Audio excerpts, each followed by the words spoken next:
Imagina nascer num mundo onde fraqueza é pecado, aonde se você não é o mais forte, o mais rápido ou o mais mortal, você não vive tempo suficiente para contar a história. Pois é, esse é o Deke, o predador que foi rejeitado, humilhado e mandado para morrer. Mas o que ninguém esperava era que esse fracote seria o responsável por mudar para sempre o futuro da raça mais perigosa da galáxia. Hoje você vai conhecer a linhagem insana, violenta e trágica da história dos predadores. Uma família marcada por poder, tradição e sangue. E no meio disso tudo, um herói improvável que desafiou o próprio destino. Bora entender quem foi o Deke, o filho renegado, e por que o sangue da sua família é conhecido como o mais perigoso entre todos os Yautjas. Já chega então nesse vídeo deixando seu like e se inscreve aqui no canal se por acaso essa for sua primeira vez aqui. Eu sou Eric Brelaz e vamos junto para mais um vídeo.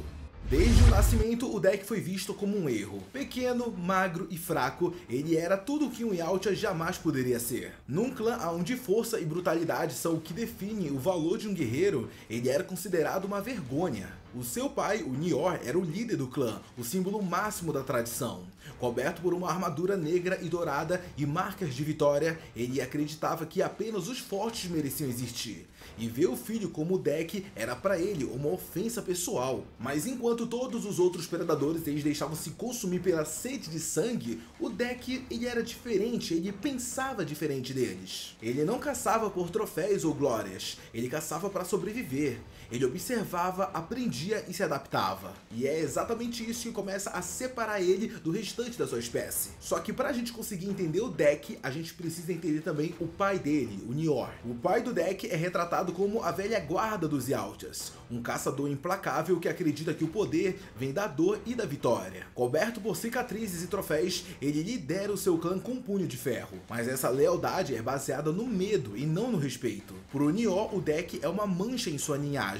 E o contraste fica ainda maior quando olhamos para o filho mais velho, o Quai, o guerreiro perfeito, alto, forte e implacável. O Quai, o irmão mais velho do Deke, é tudo o que o Nior valoriza, só que também tudo que ele acaba perdendo. Logo no comecinho do filme, a gente tem uma das cenas mais intensas. O Nior obriga os seus dois filhos a se enfrentarem em um ritual sagrado de combate, e o vencedor seria reconhecido como digno. Só que o que não foi dito para eles é que o perdedor ele não ia ter segunda chance. Quai acaba vencendo a luta facilmente, mas quando o pai ordena que ele mate o Deke, algo muda. Ele se recusa, mesmo sabendo que isso significaria desafiar o líder do clã. E eu acho que eu não preciso nem dizer que o Nior ele acaba ficando pé da vida, ele explode de raiva. Ele ataca o próprio filho mais velho e os dois travam uma luta brutal. Pai contra filho, força contra moralidade. Quai acaba perdendo seu braço, mas ainda encontra forças para fazer algo impensável. Ele ajuda o Deke a fugir, mandando seu irmão para Gehenna. E esse momento, galera, ele é bem legal porque basicamente ele define tudo. Se o Quai ele não tivesse se sacrificado para ajudar o seu irmão e enviar ele para Gehenna, o Deke ele não seria quem ele é. E até aproveitando que a gente tá falando dele, eu acho que já ficou bem claro aqui para vocês que o Quai ele é bem diferente do seu pai Nior. Ele acredita na honra, mas também acredita que um caçador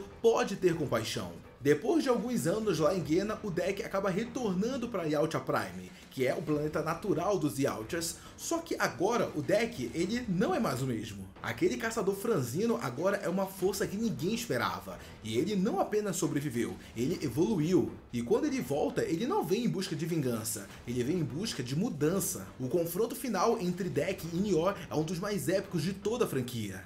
Deke não enfrenta o pai com força bruta, ele usa técnica, o terreno e muita inteligência e batalha que ele aprendeu em Gehenna. O Deke derrota o Nior, mas mesmo com todo o mal que o pai dele causou, Deke ainda oferece a opção de rendição, e é lógico que o pai dele se recusa completamente. Nior então é decapitado e o fim de uma era chega. Com a queda de Nior, o clã inteiro se vê diante de algo impensável, um Yautja que acredita em compaixão. Deke se torna o símbolo de uma geração que começa a ver a caça de uma outra forma. Para ele, a caça verdadeira não vem do instinto de matar, mas sim vem da capacidade de entender o inimigo, o ambiente e até si mesmo. Ele deixa de ser o rejeitado do clã para se tornar o exemplo do que um Yautja pode se tornar. Não o caçador mais violento, mas o mais inteligente e adaptável. Mas ó, calma aí porque a família do Deke, ela ainda não terminou não. Uma personagem que não é mencionada em nenhum momento do filme, mas acaba dando as caras, ou pelo menos quase isso, né? Lá pro finalzinho do filme, é a mãe do Deck. Depois de ter vencido seu pai, vários Yautjas cercam ele no posto avançado e de repente uma nave antiga se aproxima. Ela é enorme e coberta de símbolos da realeza.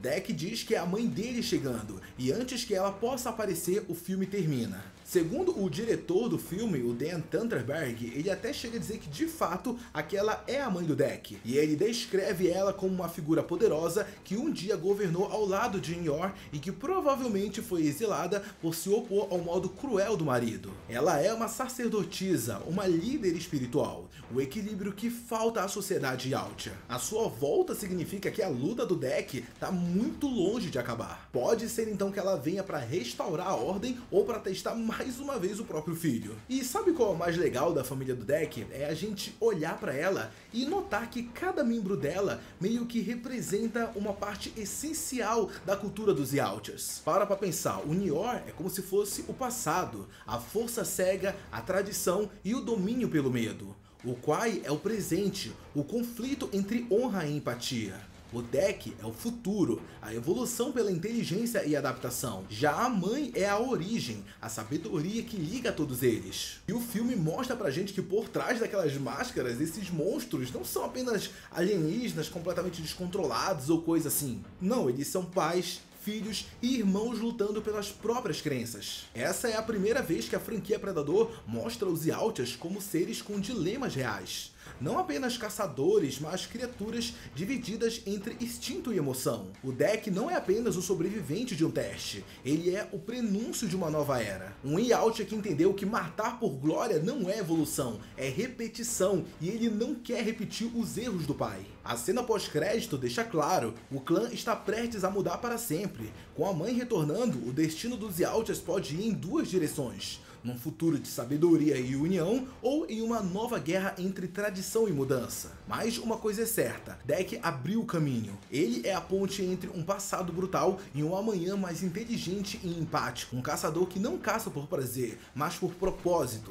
Essa é a história completa da família mais perigosa e trágica dos predadores. Um clã que transformou a ideia de força e mostrou que até um fracote pode mudar o destino de uma civilização inteira. Tá, mas agora eu quero saber de vocês. E aí, o que você acha que pode acontecer em Predador Badlands 2? Será que a mãe do Deck vai ser uma nova vilã? Ou será que ela vai ser a mentora de um novo clã ainda mais sábio? Deixa todas as suas opiniões e também as teorias de vocês sobre isso aqui no campo dos comentários, que eu quero muito saber. Ó, muito obrigado a você que assistiu esse vídeo até aqui. Faz o seguinte, não sai desse vídeo antes de deixar seu like, ó, se inscreve aqui no canal, galera. Muito obrigado a você que assistiu esse vídeo até aqui. Um beijo, abraço e até a próxima. Tchau!